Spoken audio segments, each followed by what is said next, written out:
Hi there, Alan Combies here. Welcome to another video in a series that I call Morning Coffee with Alan. Today in this video, I wanted to talk about my experience with something.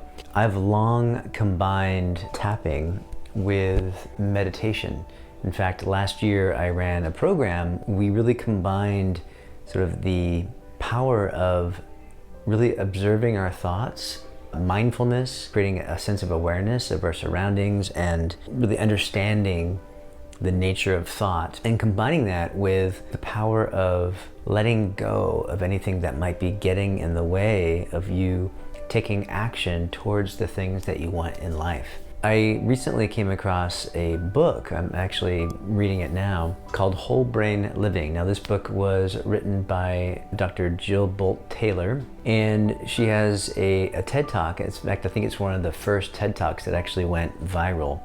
And in that TED Talk, she shares her experience of having a stroke. One part of her brain, her left side, I believe, beginning to shut down, and what the experience was like, essentially living more from the right side of the brain than the left side. And this is a remarkable experience of someone who studies the brain for a living. And so she has since gone on to write papers and different books and everything else about her experience. And her latest book is Whole Brain Living. So why I find this book fascinating is because she really talks about 4 parts or characters in our brain, 2 on each side. Now, most of us have been taught that the right side of our brain is the emotional side and the left side of the brain is the analytical side. When in reality, according to Dr. Taylor, the right side of the brain is more about oneness and connection and sort of being all with one with everything in the universe, right? And the left side of the brain is more about creating that separation, so creating a sense of ego and self. And so not one side is not better than the other. And in fact, she says the key is to have them work in harmony with each other. And I love that. And so one of the things that we look at is what is it that, how would we do that? Turns out there's a tissue or neurons that run between the 2 halves, the 2 hemispheres of the brain, called the corpus callosum. And one of the keys to utilizing your whole brain is to strengthen that tissue. And of course, one of the ways to do this is with meditation. Now, I would add also that mindfulness and lowering your stress is all a part of that. In fact, that's what meditation is, right? That's why we meditate. So one of the things I love about meditation and how I really use it is to really just create that ability of observing my thoughts. Actually giving yourself time to sit and not react to every thought that comes your way. To me, that's really the key and the benefit of meditation. It's building that muscle, if you will, of not reacting to every thought that comes your way.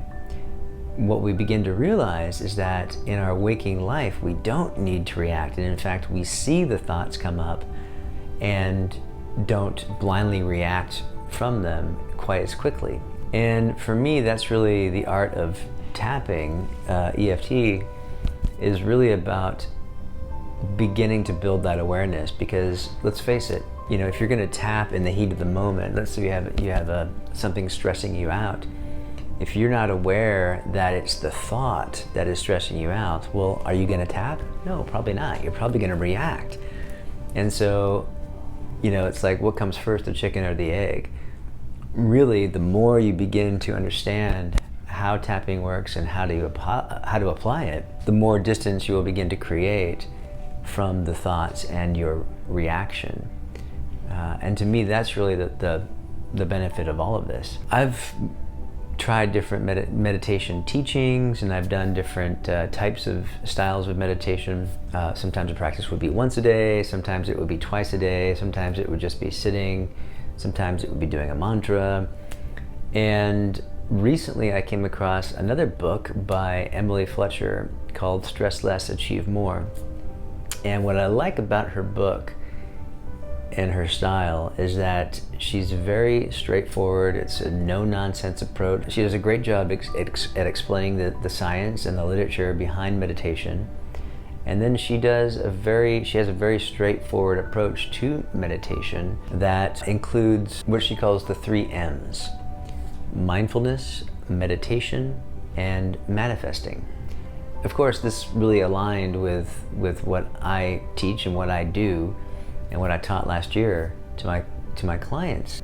So I just really enjoyed it, and I looked further into Emily's teachings, and she's got a studio in New York where she teaches meditation. And in fact, what I'll do, if you want to check out her book, I'll leave a link in the description of this video, as well as a masterclass. I have a link to a masterclass that she did that I actually watched that was really helpful and informative. So, whole brain living. What if we could have both sides of our brain living in harmony? Now, one of the things that I liked about, going back to Jill Bolte Taylor's book, one of the things I liked about her book was that she says both sides of the brain have the capacity to think and to feel. It's not one side is feelings and the other side is emotions. It's that one side thinks and feels from a place of oneness and connection and all is one, and the other side thinks and feels from ego, separation, personality, right? And so you can see how these two things are necessary. Like, we can't just all be, floating around as, one with the universe, even though we are. It behooves us in this reality that we're in to have that sense of separation and to really go back and forth and to be informed by both sides of our brain. And so if that's not a good reason to do things like tapping and meditation, I don't know what is. It sounds like a way to really utilize our whole brain and get the most out of our experience of life. So I hope that helps. Once again, if you want to check out Jill Bolte Taylor's book, there should be a link in the description below. If you want to check out Amy Fletcher's book, check out the links, and the link to the masterclass to learn more about Emily's style of meditation should be in the description of this video. Thanks so much for watching. Check out those links, or you can check out these videos here. This is Alan Comby's Transformational Coach, Morning Coffee with Alan. We'll see you in the next one.